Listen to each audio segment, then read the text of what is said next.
To an exclusive story you're seeing only on 4 tonight. The trial of a Baghdad-born Tonawanda man got underway this week, centered around a key question. Is Steve Jabar a thief, or is he a target of the Bush administration? Jabar sat down with News 4's Dave Graber, and Dave joins us live with this exclusive interview. Dave, I understand Jabar has concerns about witnesses in his trial? Milliana, Steve Jabar has many concerns. He's certainly hopeful the government addresses how he says witnesses in his federal trial have been treated. But Jabar's biggest concern, after this case is dragged on well beyond a decade, is getting his life back. The entire family went through unnecessary, unexpected hardship, and it's still going on. After nearly 14 years, the trial of United States versus Steve Jabar got underway earlier this month. And regardless of the outcome, it's already cost Jabar at least a portion of his life. Because of this, I lost my house. I had a motel on the boulevard. I lost that. I lost my clearance. I'm jobless. Jabar, who talked exclusively to News 4, is no stranger to loss.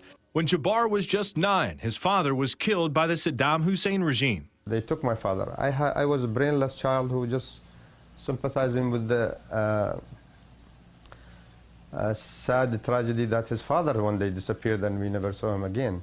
Once in prison for refusing to fight for the Iraqi army, Jabar himself escaped similar conditions. He became a U.S. citizen, eventually working in Iraq as an agent for Homeland Security and the Department of Defense. We came here all with my mom, and gradually, because to us this is the land of freedom, of a human dignity, of a human right. This is a country we willingly chose to be here.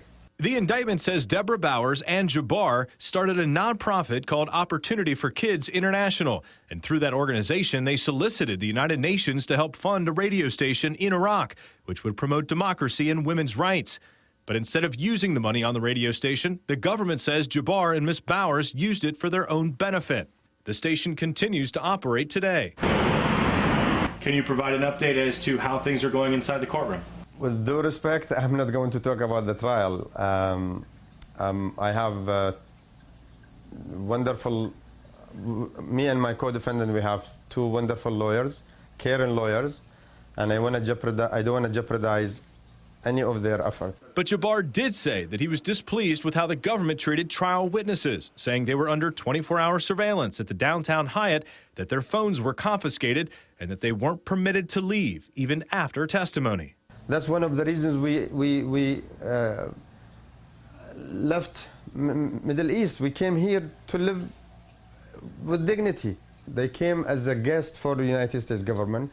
They came upon request and approval by federal judge. We didn't treat them right. And this is not the America I want it to be. Now, I spoke to the U.S. Attorney's Office, which is prosecuting this case. As part of their protocol, they never discuss cases as they're being tried. As for the witnesses for Jabar, in addition to those who were under surveillance earlier this week, the trial also featured several high-profile retired generals of the U.S. Army, each of them testifying on Jabar's behalf. Reporting live in the studio, Dave Graber, News 4 at 5:30.